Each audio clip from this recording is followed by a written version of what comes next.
Me formei, e agora? Como é que a gente vai do zero à agenda lotada? O nosso papo de hoje é para desvendar esse mistério, que na verdade é bem simples. Difícil mesmo é escalar, mas aí fica para outro vídeo. Aí é outro mistério a ser desvendado. Outro mistério.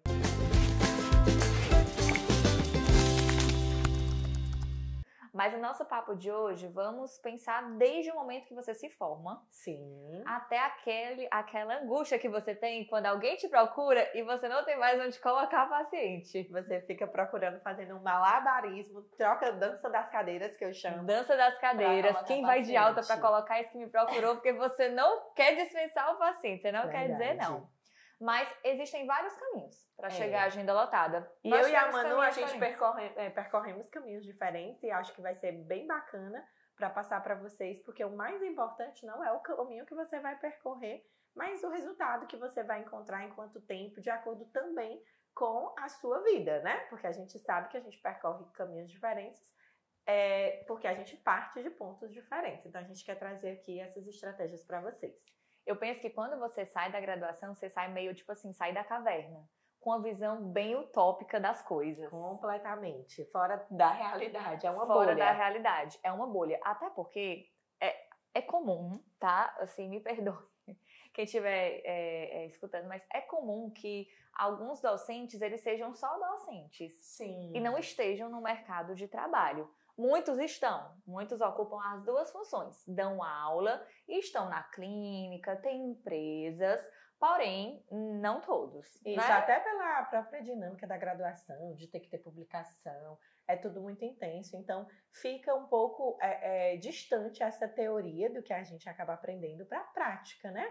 Para o mundo real, para o mundo clínico. E aí você sai da graduação e pensa, o que eu vou fazer agora? Como é que eu vou conduzir o valor da minha hora, o valor, né? Como é que os meus custos, a minha sala, como é que eu vou pensar nisso? Se eu vou para uma sala alugada, se eu faço investimento na minha própria sala, se eu atendo por plano de saúde ou não atendo por plano de saúde, são alguns questionamentos que com certeza você aí que está nesse caminho já passou ou está passando. Então vamos lá, vou falar um pouco da minha história, a Cami fala da dela para a gente pensar um pouco. Primeiro, existem questões matemáticas envolvidas. Quanto que você tem de capital, o que você está disposto, né, a dar de dinheiro ali, de mensalidade, como que é a tua organização financeira. Então, por exemplo, eu vim de uma família em que psicólogo era meu psicólogo clínico. Então, para os meus pais era muito assim, como assim você vai se formar e não vai ter sua sala? E eu sempre quis ser clínica, eu sempre quis. Eu lembro que quando eu me formei, amiga, era tipo assim, não, eu vou passar um tempo na organizacional, as minhas amigas. Sim. Vou passar um tempo na org, eu vou passar um tempo na escola e depois eu vou abrir minha clínica. Muita gente faz assim, né? Muita gente, e tudo bem. Só que pra mim era tipo assim, não, eu vou querer ser clínica, eu tenho certeza disso. Então eu vou ter logo minha sala, eu vou começar logo minha jornada clínica. E aí, na época, eu tive essa ajuda da minha família. A gente começou, né, os meus pais já me ajudaram a montar uma sala, então eu fui uma profissional que eu peguei o meu CRP já com a minha sala. Uhum. Então eu já tinha a minha sala, o que eu fiz? Eu montei a minha sala e eu sublocava alguns turnos justamente para ter essa ajuda no pagamento do aluguel. Perfeito. E do condomínio. É uma estratégia muito importante, né? Porque tem pessoas que têm um investimento, mas têm um medo. Porque eu não vou ter paciente, então a minha sala vai ficar parada. Você pode sublocar a sua sala para outros profissionais que vão te ajudar no custo. E aí você não precisa, por exemplo, atender por plano de saúde ou sublocar em uma outra clínica, já começa com o teu negócio. Já né? começa com o meu negócio. E agora sim, não fiquei parada. Super fazia divulgação, ia no consultório dos médicos com meu cartão. Na época, eu não sabia dos press kits. Quem se forma hoje já monta um press kit massa que a gente ensina nos nossos cursos a fazer um negócio lindo para você chegar na presença, né, para os seus parceiros profissionais. Mas eu pegava o meu cartãozinho, desse tamanho, ligava para o consultório médico, ia lá me divulgar, entrava 5 minutinhos com o médico, falava quem eu era, sempre participei de muita coisa, de curso e tal, então meu nome desde cedo rodou muito. E eu também estava numa clínica, minha primeira sala foi numa clínica, o que facilitou essa chegada de pacientes. Então, naquele comecinho, eu atendia super pingado. Era um aqui, outro acolá. Então, demorou em torno de uns 8 meses para eu ter, tipo assim, um turnozinho cheio. Sim, sim. Eu já tive um percurso diferente, né? Como eu era AT, acompanhante terapêutica, que é uma outra coisa importante, na graduação já busca estágio na área que você quer.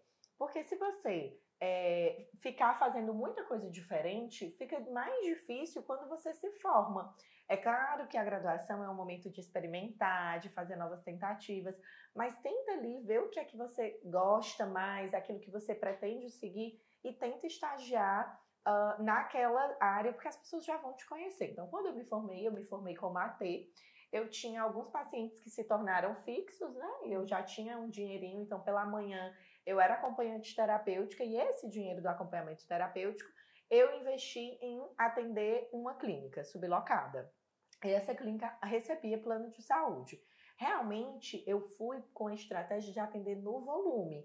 Como não era um dinheiro, né, amiga, que eu dependia, então eu queria volume para fazer investimento. E mais uma coisa, na área clínica você tem que entender que você é igual a Agostinho Carrara, o seu empresário e o seu funcionário. Eu presa.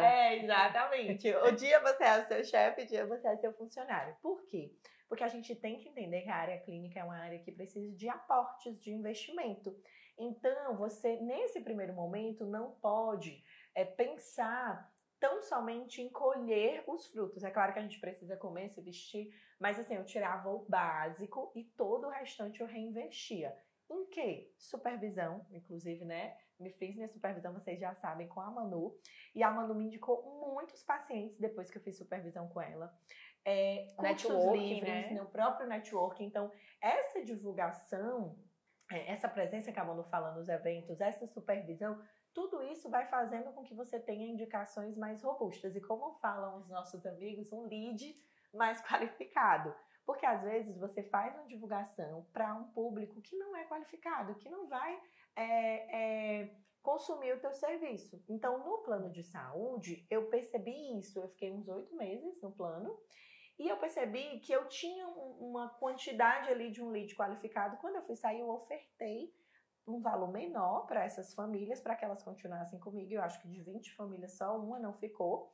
Mas eu percebia que tinha um lead qualificado, mas também tinha muita gente rotativa, que eu perdia muito tempo, que não se engajava no tratamento. Como era o plano que pagava, a pessoa desmarcava em cima da hora. Então eu fiquei pensando, eu já tenho uma quantidade de pacientes e eu acho que daqui como é aquela expressão, desse mato não sai... Cachorro? Cachorro. Pronto, desse mato não vai mais sair cachorro. Então, acho que você tem que Era uma energia mal aplicada. Isso. Então, eu fiz o cálculo com 20 pessoas a R$80, que foi o que eu fiz na época. Eu já pagava a minha própria sala, eu sublocava o restante. Então, eu já fiz prontamente essa transição. E é uma coisa que eu acho muito interessante. Se você começa com um plano de saúde e você tem essa pretensão de fazer a transição como a Cami fez, é muito importante você fazer esse trabalho muito diferenciado. Porque quando você faz a mudança para o particular, essa família ela tem que ter esse pensamento de não, eu vou investir nessa profissional, no particular, porque é um dinheiro que eu sei que vai ter esse retorno. Assim, vocês que nos escutam, nos assistem, vocês não pensam assim, tem profissional do plano que eu super pagaria no particular, porque ele tem um trabalho diferenciado. E tem profissional que você só vai porque é profissional do plano, porque você acha que realmente um dinheiro assim, para particular você não faria. Exato. Então, essa trajetória diferenciada, que vai gerar uma indicação também boca a boca, é muito importante. Então, desde o começo, do zero à agenda lotada, começa também por um trabalho bem feito, por um plano de tratamento, por ter todo um atendimento diferenciado. Então, por exemplo, quando a gente não tem, né, tem pouquinho paciente, a gente dá toda essa atenção, todo esse cuidado. E quando você começa a crescer profissionalmente, você começa a ter uma demanda muito maior. E eu acho que é uma coisa que a gente busca ter até hoje, né, amiga? Uhum. A gente busca ser muito atenciosa com os nossos pacientes. Nossa, hoje a gente é lotada de demanda, né? Hoje não só na nossa clínica, no Transforma, na Clínica Transforma. E uma coisa que é a nossa cara, nós somos muito carinhosas, nós somos muito atenciosas. Às vezes a gente até fica muito sobrecarregada, mas a gente tenta ao máximo não deixar que ninguém vá sem levar um pouco do nosso carinho e da nossa atenção, porque é isso que é o grande diferencial. Para além, né, de toda a atenção com o próprio tratamento, com o próprio resultado. Então, eu percebo muito isso das pessoas. A demanda aumenta e o serviço perde a qualidade. e aí vai ficando, aquela agenda que foi lotada um dia, ela pode deixar de ser. Pode deixar de ser. Não, o que te levou, né, até aquele resultado, tu sempre fala isso. O que te levou. É o que te mantém, não, né? é o que te mantém, até porque a hora, o tempo, é um bem escasso. Então, rapidamente uma agenda lota. Porque na tua semana, por exemplo, à tarde, aqui na nossa cidade, as crianças estudam prioritariamente pela manhã. Então, rapidamente você lota uma tarde. De 1 às 6, 1 às 7, são 6, 7 horas por tarde que você tem para lotar. Não é um feito demorado. Isso.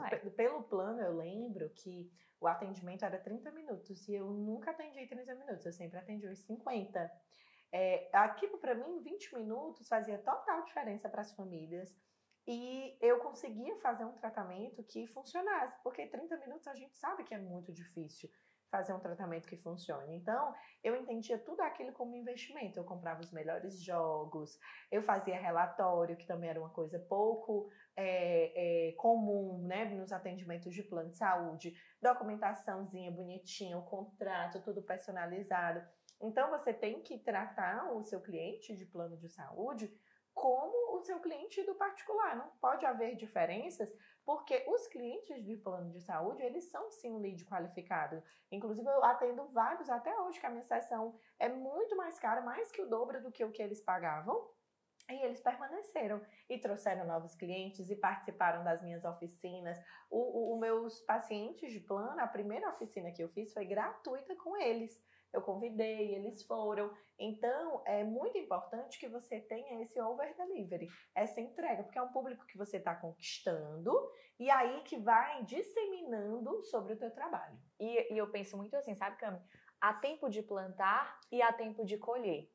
Então, você vai destinar o teu tempo, o teu empreendimento de esforços visando a tua entrega, entendendo que você vai ali por um tempo, por exemplo, ter mais horas, fazer algo, mas que em um determinado período você pode ter uma redução da tua carga, você vai alcançar uma hora de trabalho de um valor mais alto e você pode reduzir o tempo que você disponibiliza, por exemplo. Antes atendi o dia todo. Quando as minhas filhas nasceram, eu reduzi, eu deixei de atender no sábado, entraram outras coisas, né? Mas aí eu fui moldando o trabalho para um formato que eu gostava mais.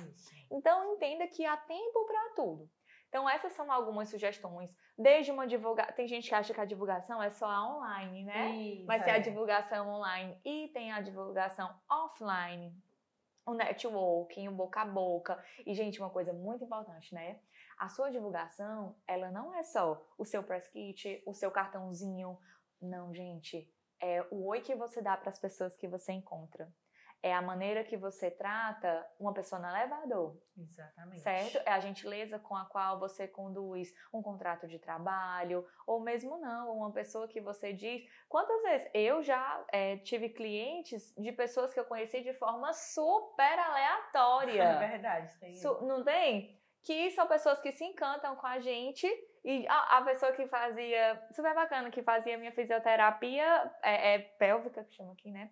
Ela, Manu, eu acho você uma super psicóloga, nunca nem fui atendida com você, mas você vem aqui, eu venho aqui, você me trata bem, e eu imagino que você deve ser uma grande profissional.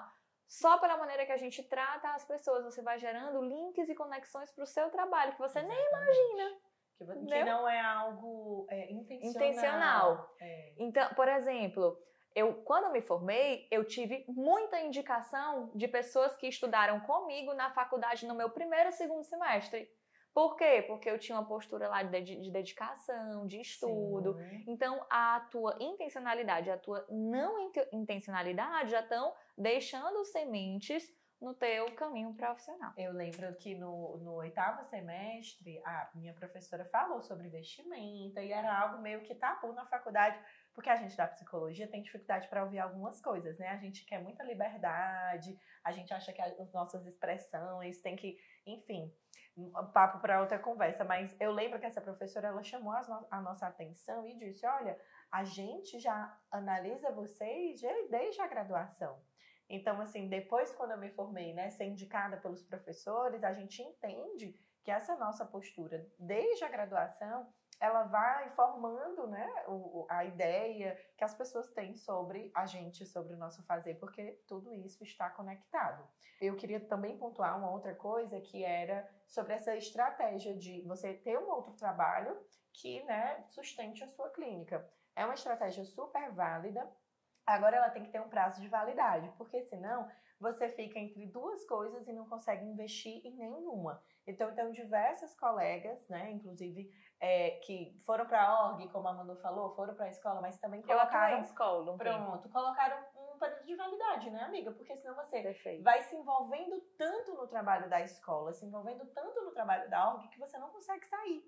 E aí a tua clínica fica sempre aquela coisa morna, que você tem aqueles pacientezinhos, mas nunca dá um up. Por quê? Porque a clínica precisa de investimento, de tempo, de dinheiro, de dedicação. Então, assim, coloca um período, se organiza, mas coloca a tua energia completa naquilo que você mais quer. Porque energias divididas, nenhuma nem outra geram coisa resultados pela metade. vai resultar no que você quer.